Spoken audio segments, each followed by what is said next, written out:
Vamos a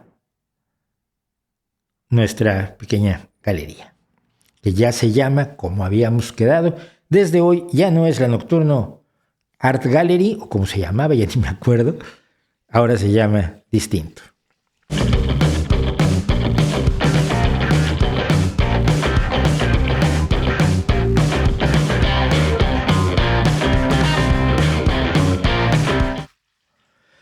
Pues esto es la Galería Nocturna, como decíamos, como decía la gente que además me sugirió el nombre, que me gustó muchísimo, es un homenaje además a Rod Serling, el hombre de La Dimensión Desconocida y después Galería Nocturna, que es un hombre que tuvo una influencia enorme en mi vida, me llevó a la literatura de ciencia ficción y me llevó a la idea de que los medios de comunicación no son malos en sí, sino depende cómo los uses. Si están oyendo agua, ya saben que es un bajante que tengo aquí arriba, que no he tenido tiempo de arreglarlo porque no me da la vida y todo esto. Pero en fin, yo quiero contarles esto porque es uno de los momentos que para mí, desde el punto de vista personal y artístico, fue muy importante. Yo vine a España por primera vez en 1992, me invitaron a la Semana Negra, me invitó Paco Taibo a la Semana Negra, porque había yo publicado mi primera novela, que además había tenido algún reconocimiento, alguna mención especial en un concurso en Nicaragua. Y entonces me vine yo aquí a presentar mi novela y a conocer España. Claro, era maravilloso porque resultó que me estaban invitando también para la Unión Ética y Humanista Internacional en Ámsterdam, una semana después. Entonces lo que hice fue juntar todo el dinero que tenía y vine a la Semana Negra, donde me pagaban buena parte del viaje y algo de la estancia. Luego me quedé unos días en Madrid, pude pasar unos días en París y de allí me fui a Ámsterdam, donde sí también me pagaban todo para participar en la reunión de los arteos organizados que forman la Internacional Ética y Humanista, que fue la última vez que tuve la oportunidad de ver al queridísimo autor de La Tentación Trascendental, Paul Kurtz, un hombre sin el cual todo lo que es el escepticismo y el ateísmo modernos quizás no existiría. Bueno, pero los días que estuve en Madrid, pues llegué a Madrid, me subí a un tren y me vine a Gijón y aquí estuve con la Semana Negra, unas 10 días. No, era una semana todavía. Regreso a Madrid y me fui al Museo del Prado. Había que ir al Museo del Prado, había que ver el Jardín de las Delicias, que es uno de los cuadros que a mí me parece más impresionante del mundo, y había que ver las pinturas negras de Goya, pinturas negras que en aquel entonces estaban en uno de los sótanos del Museo del Prado. Y cuando voy entrando hacia el espacio donde está las pinturas negras, a la mitad de la sala, viéndola por la puerta por la que iba yo a entrar, veo esto.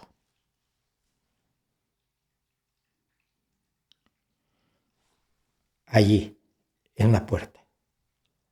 Y me acerco, es un cuadro bastante alto, es un cuadro bastante grande, debe tener más de 1 metro de altura seguramente, y casi caigo de rodillas. Yo conocía la obra de Goya, según yo, pero por supuesto no conocía la obra de Goya, porque esto es probablemente lo más grande que pintó Goya en su vida, se llama El perro semihundido. Como fotógrafo les puedo decir una cosa primero que nada. Cuando uno empieza en fotografía, y supongo que en otras artes plásticas pasa exactamente lo mismo, tratas de llenar todo de cosas, ¿no? De pronto lo fotografías todo a la vez, no te centras en un objeto. Y cuando hay espacios vacíos te dan un poco de miedo. Con los años aprende uno a usar el espacio negativo, esos espacios en blanco que increíblemente hacen más grande, más fuerte, más potente a la figura que tienes dentro de ese llamado espacio negativo. Y el uso del espacio negativo por parte de Goya en este cuadro me parece uno de los ejemplos más maravillosos de cómo el vacío puede adquirir enorme significado. Enorme significado. El perro está, al parecer, semihundido. No se sabe. Madre mía, están pasando cosas allí. No se sabe que si está hundido el perro solo está detrás de una loma, de una protuberancia, de un cerro. No se sabe porque este cuadro lo pintó en su casa Goya, y son las pinturas negras famosas de Goya, son precisamente aquellas que pintó en las paredes de su casa en los últimos años de su vida, o cerca de los últimos años de su vida, entre 1819 y 1823, cuando ya tenía más de 75 años y tenía problemas físicos y mentales serios. No es que estuviera loco, pero es que estaba presionado. Sentía que su trabajo, la España que vivía, la sociedad en la que vivía, lo asfixiaba. Y este cuadro, esta pintura fue una de tantas pinturas que pintó en las paredes. Es un mural al óleo, que 50 años después se quitó de la pared, se puso sobre un lienzo. El dueño de la casa finalmente lo donó al Estado español.